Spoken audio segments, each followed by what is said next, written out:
So they're busy telling us what I'll get from them. Things I don't need. Everything. Convenient, smarter, faster, happier. Is that right? But they don't tell you the side effects, do they? They don't tell you about the disassociation, the dysfunctionality, the kids, the teens who are jaded, addicted, bipolar, suicidal, delinquent, sociopathic, institutionalized, possessed. You're literally climbing over people. They used to call it possession in the old days, you know, when the Meads took care of you, or the local witch doctor did his piece on you. They used to call you possessed.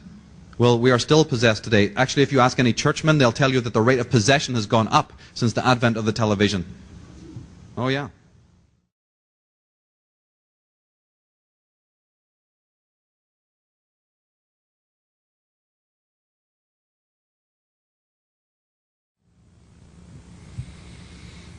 The whole theme of this talk is about how we are going to get symbol literacy so we can graduate and evolve spiritually. Because, as Nietzsche clearly pointed out, we have the misfortune, or the fortune, who knows which, of being the only creature who must constantly overcome himself in order to live fully. So there is a drag factor. There's individuals who absolutely are bent double, working overtime to make sure that we do not evolve and that our children regress, that civilizations are in retrograde. What would happen if a pharaoh came back today?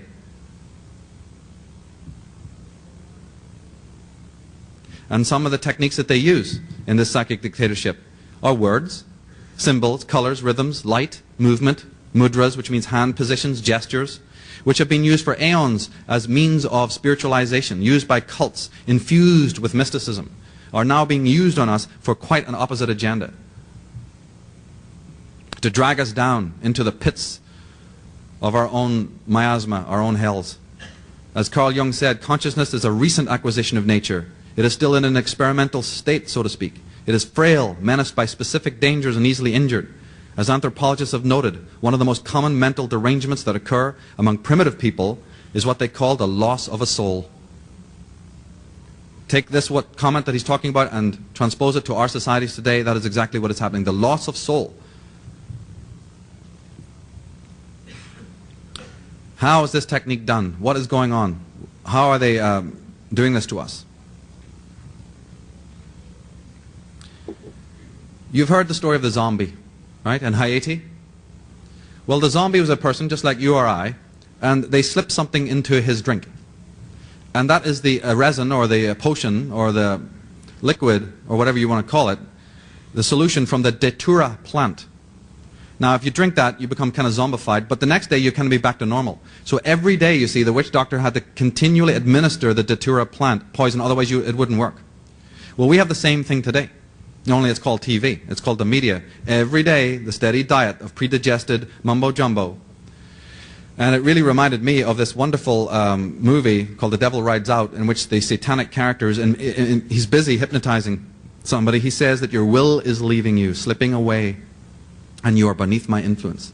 Though your eyes are open and you seem aware, you are in fact asleep. Your faculties dormant, your ability to act and think subservient to my will.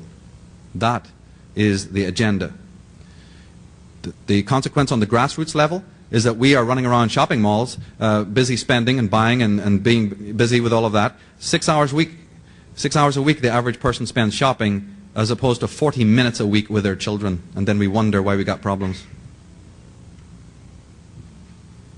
Research has shown that in the first few milliseconds of your perceiving something, we do not only unconsciously comprehend what it is, but we decide whether or not we like it.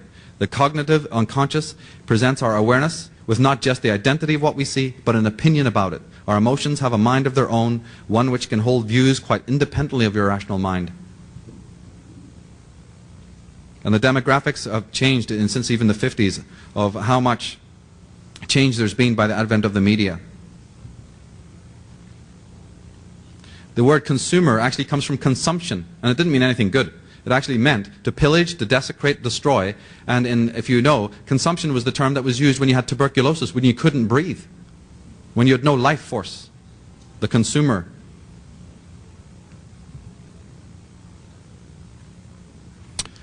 Well, before we get to how they're doing it, we got to say who is doing it. So a little recap on the fact of other things that you've heard here is that there is an occult history of America. And these are the individuals who have always used symbolism coming out of the ancient world, as Jordan and others have shown. The man on the left is Adam Weishaupt, who was the head of the Illuminati, whose origin date was May 1st, 1776, quite close to July 4th, 1776, the founding of America. His mantle passed to Giuseppe Mazzini, who then, when he passed away, the mantle of the Illuminati passed to the man on the right, who is called Albert Pike. Everyone in this room should be familiar with who this man is and what he is about, because he brought what is called Scottish Rite Freemasonry system to this country. Scottish Rite Freemasonry. And the symbols on the dollar bill are the hallmarks of this order, this secret society that George Washington and other of your founding fathers were warning about. If you go to the memoirs and read it, they were Freemasons. But Freemasonry was a positive, basically philanthropic society at that time, and was infused by these negative elements from Bavaria and from the old world of Europe. And they warned against it. In fact, the Duke of Brunswick, the head of Grand World Freemasonry, had stood up in the 17th century and asked for the disbanding of World Freemasonry completely, because he was aware that it had been infused with negative elements of Illuminist philosophy. And George Washington and others in this country did likewise. Unfortunately, nothing happened. And the Illuminati were able to infiltrate this societies of Freemasons, and they're still operating today. And this has a bearing on what we'll be talking about. Here is a proof, of course, just for anyone who doesn't know, that the founding fathers definitely were involved in Freemasonry. You'll notice that on the Washington bust there, it says Freemason and First President. Now let's read that again. Freemason and First President. Not the other way around. Thank you. Important detail. To go into Masonry, endless story, can't do it, haven't got the time. But the point is, just the word alone, just my innocent fascination with words and terms that these individuals use. M-A-S-O-N. If you actually draw a hexagram on the pyramid, you will find that that actually inscribes. It's been in front of you for many generations, but you don't notice it. Remember Edgar Allan Poe? You want to hide something, you put it in plain view. Jordan Maxwell talked about the scorpion sting, the double scorpionic sting, remember, of the tail? Remember that? Look at the prongs of the banner there and ask yourself something about symbolism. These people have never hidden who they are, so we're not talking like Ken Thomas was saying, forget a conspiracy theory, it's all conspiracy, no theory. Here you have it, at the G8 summit, G8 summit, peak, summit. You have all these fine fellows sitting around at a round table, which is of course coming from the Celtic mythologies of Arthurian legends, with a pyramid in the middle. Here's Mitterrand of France, Bill Clinton of America, Blair, a bunch of other criminals, I'm not aware of who they are. And here's Larry, Moe, and Curly. You think they're all from different parties? Think again, simple dialectics, they're all in the same gang. I'm preaching to the choir here, so we'll not spend too much time on that. But you see, what we have to understand is that the girl next door gets involved too, or what they put before you as the girl next door are people who often have, as Arizona Wilder will only be too happy to tell you, long associations with fraternities and secret orders. Again, the pervasiveness of occultism right in the face of people if they only know where to look. The tarot cards. Nothing negative about tarot cards, nothing negative about the occult. But they're using it. In the cards, in the tarot deck, the major arcana, card number 4 is what we call the Emperor. It shows a king sitting in a marble throne with a stern countenance. Now wait a minute.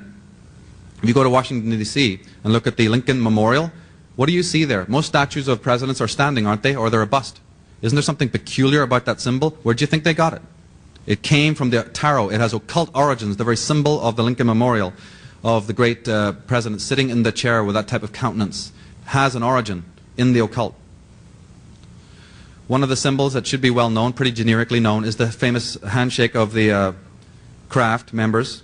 And in corporate logos, you'll see this constantly. I can only share with you a very small amount of the work that I've been doing since I was 13, but I'm sure that the point will be made that when you look at these ad copy again or billboards, you'll start to see these associations and understand more what they are.